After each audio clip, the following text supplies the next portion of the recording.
The views and opinions expressed in the following program are those of the participants and do not necessarily reflect those of KSMQ Public Service Media Incorporated or its assigns.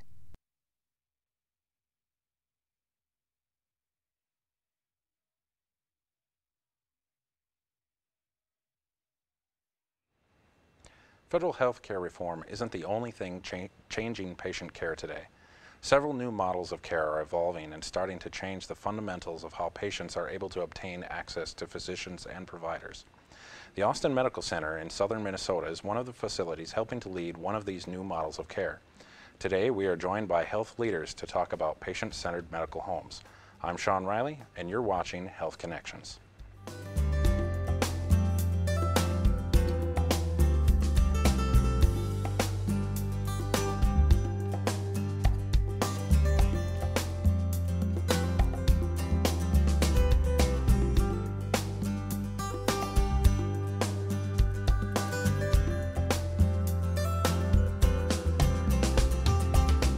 Today, we're discussing a new model of clinical care called the patient-centered medical home.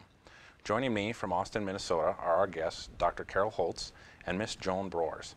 Dr. Holtz is a primary care physician and is the physician leader for Austin Medical Center's medical home implementation. Joan is a vice president at the Austin Medical Center and is the administrative representation for this project. Dr. Holtz and Joan, welcome to Health Connections. Thank you. So the common person doesn't necessarily have any idea what a patient-centered medical home is. Could you tell me what it is and why is it that Austin Medical Center is looking to endeavor in this project? Sure. The first thing that we usually tell people is medical home isn't a place, but it's more a set of principles and concepts that look at how do we think about healthcare in a different manner, having a patient-centered approach to it, having the team work together, and providing coordinated care to patients throughout the different aspects of their healthcare needs. Okay. And so are you looking at covering all patients, or is there a certain segment population that you're looking at? There are different parts of a patient-centered medical home. Overall, what we're looking for our Austin Medical Center is a change in culture where care is patient-centered, where we focus on providing high-quality care, helping patients navigate the medical system, and getting them to the right place at the right time. Okay. We also have a portion of our medical home we call coordinated care. That is for patients with chronic conditions that need a little bit more intervention. That program involves setting a point person for them on their medical care team that will help them navigate the system. Okay. So is it a different feel then for a patient who's in the medical home versus a patient who's not? Mm-hmm. When you say that they have a point person given to them, is there a different connection to their provider, or how's that interaction? For patients with designated coordinated care, yes, it will be a little bit different than it is for an average patient who doesn't have a lot of chronic medical problems. But overall, we're focusing on having a team approach where there are nurses, pharmacists, physicians, therapists, all on a care team, all associated with the care that primary care provider provides to a single patient. Yeah. Okay. So, go ahead. I was just going to say medical home, with the approach that we're taking, a patient isn't a medical home patient or not a medical home patient, but rather may need different types of support, different types of coordination of their care. Might be a very short period of time. For example, if they're recently diagnosed with a new chronic disease or have recently been discharged from the hospital and may need help coordinating the different aspects of their care for a little while until they feel more comfortable with their new diagnosis or with that transition. And then they may move on to other things. So we see it as a seamless process where patients may move in and out of different aspects of coordination and the care that we provide for them. Okay. So, Dr. Holtz, as you mentioned the team that goes around the patient and having that point individual. How is that different than what we have today? Is that nurse and pharmacist interaction different than I would see if I were to go see you in the clinic today? That varies a little bit from practice to practice. I think traditionally patients think of the medical team as being the patient and the physician. Sometimes it involves the patient and the physician and their right-hand nurse that works with them. We're thinking of the team as a little bit of a larger group with this new concept. Okay. So why has Austin Medical Center started this endeavor now? What is it that's really your key factor pushing you into doing this?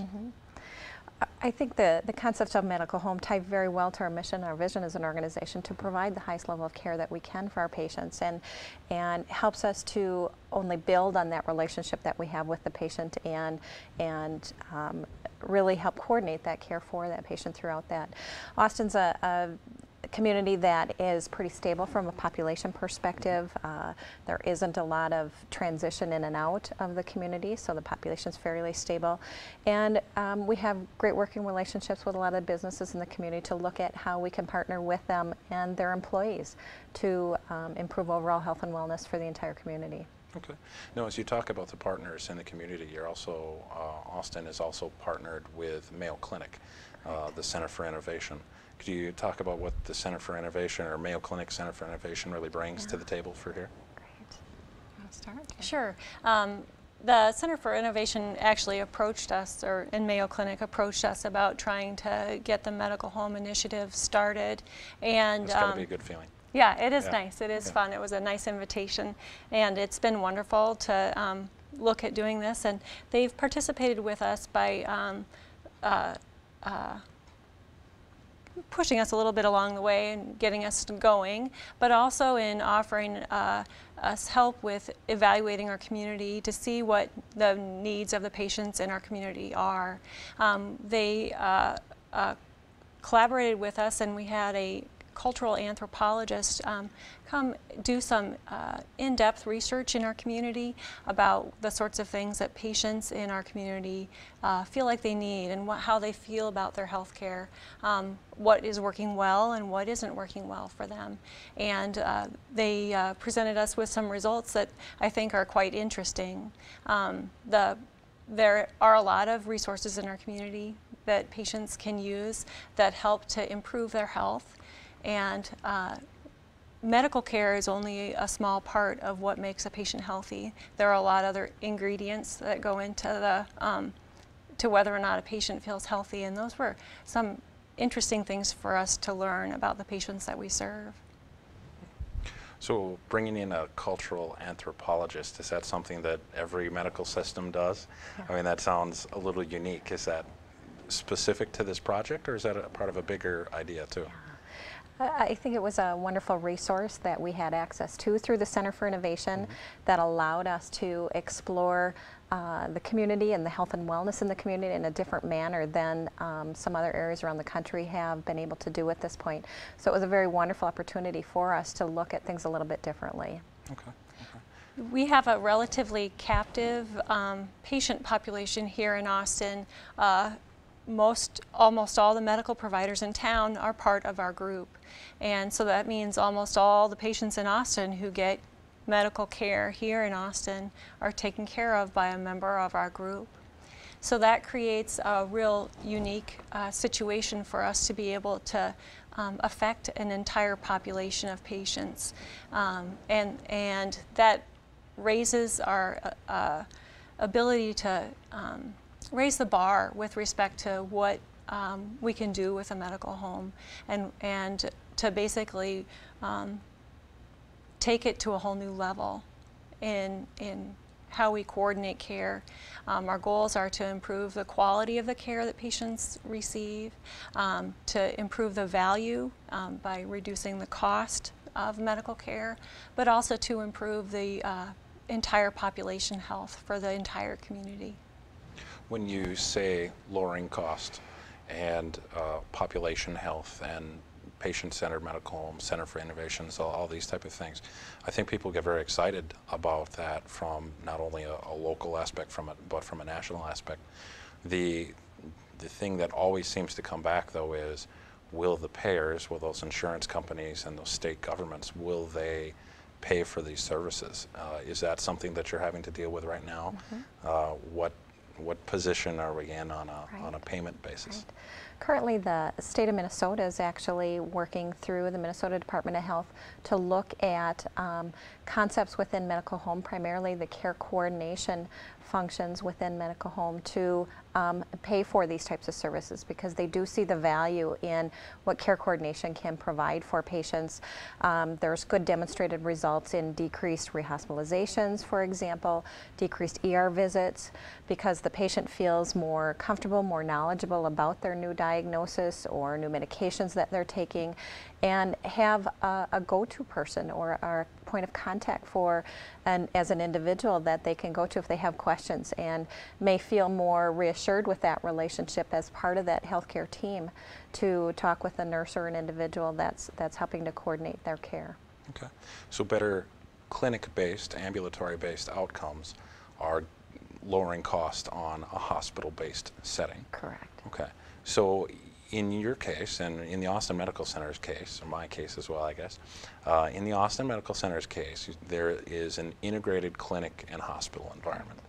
What do you think would happen when you move to something like a Chicago or Los Angeles, or an area where the clinics and the hospitals aren't necessarily part of the same companies? Do you think that there'd be a difference in care, or would it give the similar outcomes?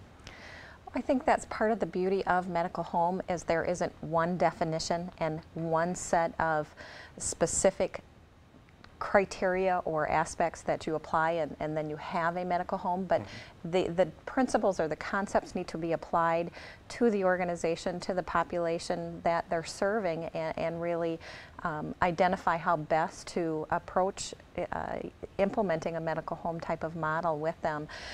Certainly we're at an advantage here in the organization because we have an integrated medical record. Doctors who care for patients can see both their hospital record and their clinic record at the same time through one medical record that we have, and so we do have wonderful advantage that way. It allows for that partnership between the care team taking care of patients in the hospital as well as the care team that takes care of the patients in the outpatient setting as well. Okay. So you mentioned chronic care being one of the chief advantages here. Now, some of the main chronic care problems in the United States today, diabetes being one of the high-end ones. If we look at something, as you were saying, that patient-centered medical home isn't necessarily an in-the-box type of thing yet, where it's very malleable and there's lots of things that it can be, is there going to be a difference in a medical home treatment for, say, me with diabetes in Austin versus me with diabetes in Austin, Texas, for instance? Do you see big differences there, or is that, will a medical home equal a medical home in time? Good question. Some of the key components that we're looking at with medical home for diabetes, for example, patients with diabetes, you think of that example, and a patient is coming in for a visit with a physician to look at how things are going with their diabetes, how they're managing it, how their different lab values and those sorts of things are going with diabetes. And the nurse is able to partner with the physician even before the patient comes in to plan for that visit. Are the labs back? Do we have the results of the labs that are available for the patient and the physician to visit about those labs together?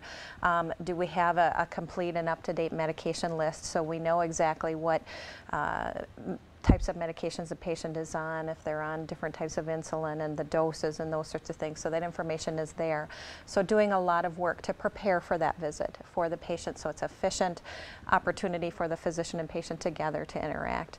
And then after the visit is over, say the patient came in and the lab results were abnormal and the patient maybe needed to adjust their medication regimen that they have, or they need to really do some different work with their diet or those sorts of things with diabetes.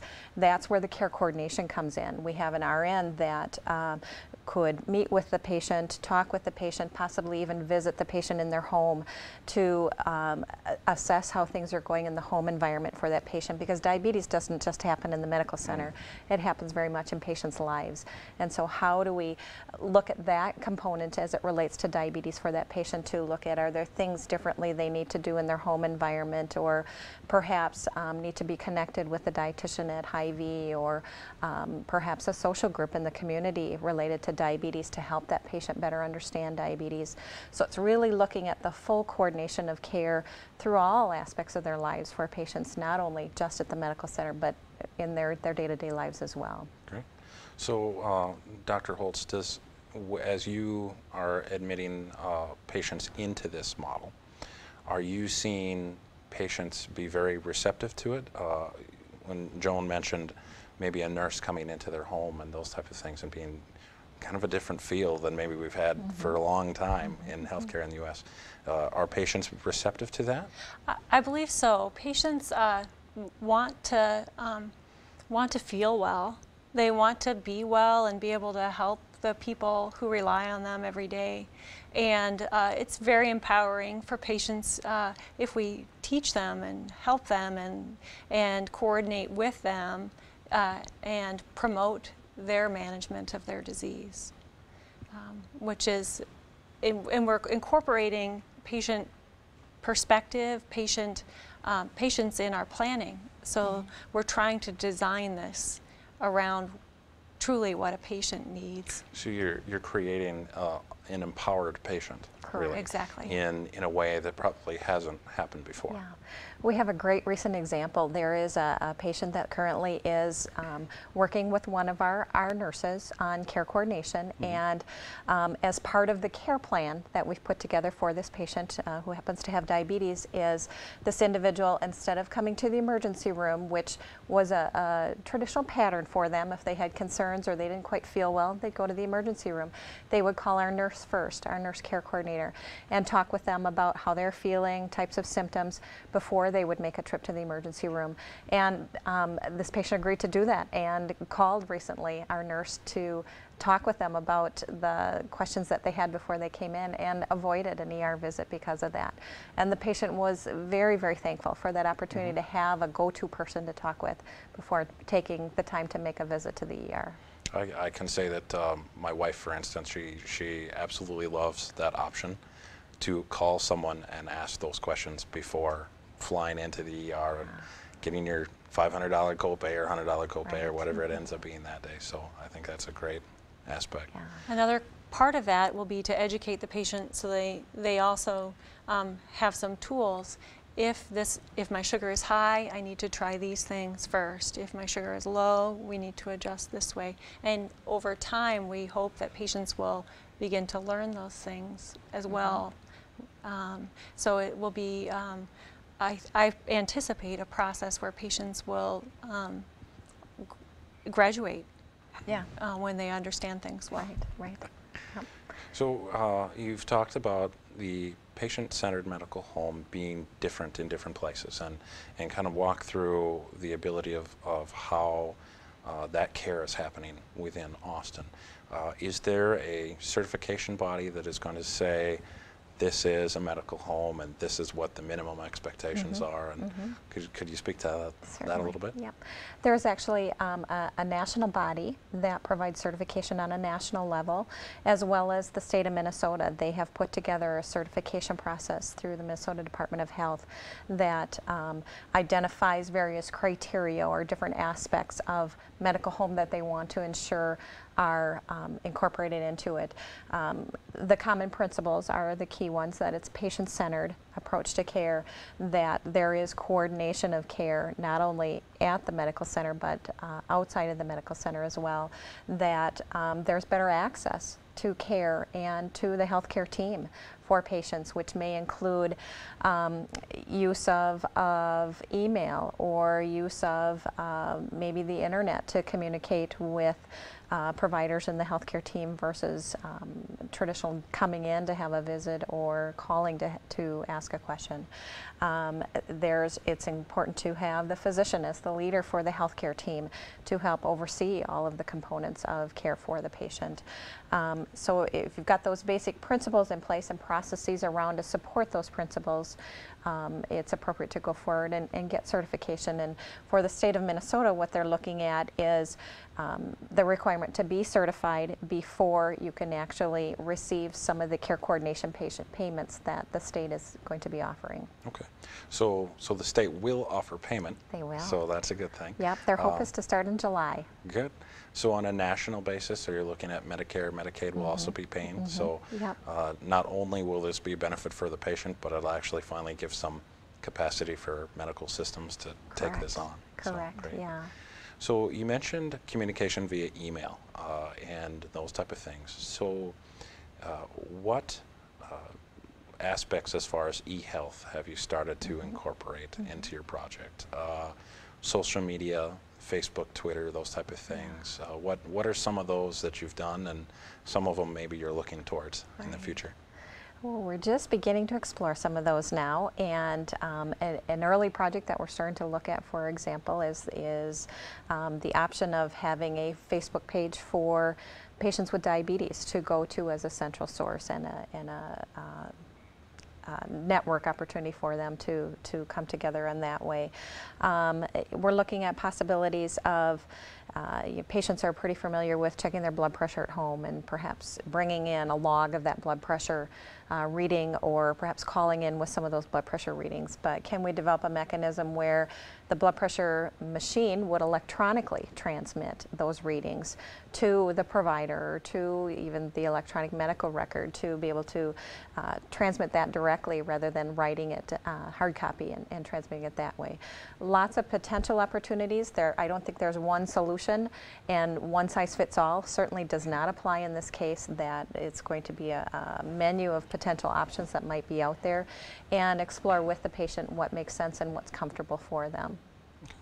Well, we've seen an explosion of technologies that have come out of nowhere that have been used for healthcare, like Wii Fit, for instance. You know, everybody's got their Wii Fit at home, and people are actually losing weight by playing video games.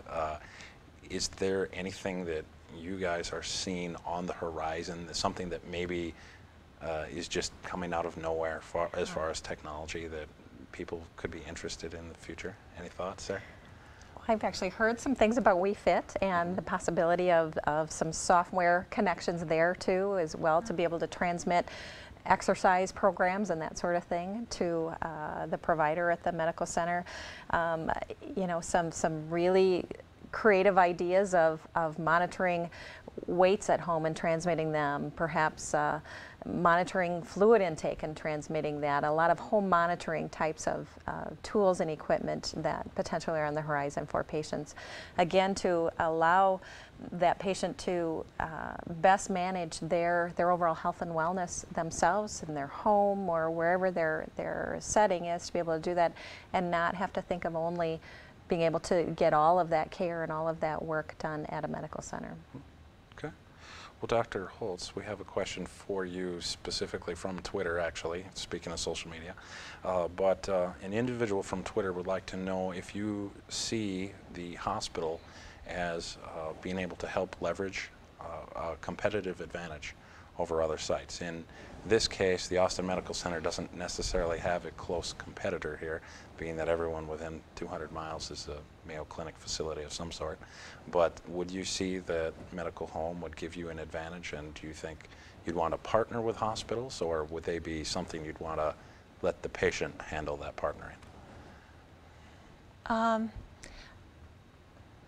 Right now, I think for patients, once they experience being a medical home in terms of feeling empowered to take care of themselves, empowered to have access to the care that they need when they need it, that will give our hospital a competitive edge versus other care providers that aren't doing that.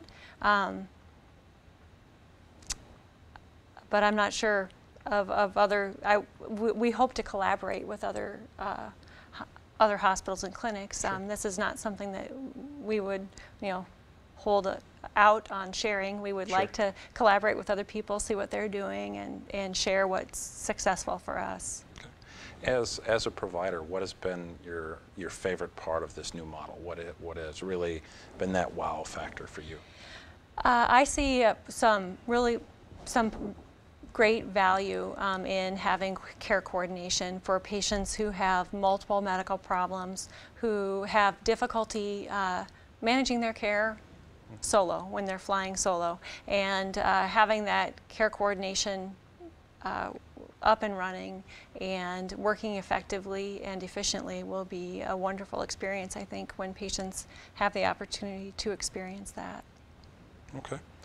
So what do you see happening next as you work through this process? What's your next phase? Right now I think we're still in our infancy, where we're still developing the programs and just beginning to roll out pilot programs. We'll be in the future checking our measures, see what we're doing right, see what we're not doing right, and adjusting our plan. And as we get a better program, we'll start to roll it out to all patients. I can see lots and lots of opportunities. I think this care coordination would work very well for young expecting mothers. I think it would work very well for adult medicine. Across the country, it's primarily been used for pediatric medicine, but I think for adults with chronic problems, this will be very effective. So I look forward to rolling that out to all the providers at the medical center and to all the patients who need it. Great, great. So as you move forward, what's the next chronic disease? You mentioned diabetes. What's the next one on the list to hit? What we're going to focus on is actually not a disease, but transitions. Okay. Transitions from perhaps being in the hospital, going home, making that transition, making sure that patients understand the new medicine list, making sure they understand and have access to the therapies that they need. So working on that point of care that sometimes gets missed when patients transition from one arena to another. Okay, well, very good. Well, I would like to thank you both very much for coming on Health Connections today and talking about something that we will definitely see in the future becoming a much larger project. I look forward to seeing how medical home really changes the fundamentals of healthcare. So this has been Sean Riley with Health Connections, and thank you very much.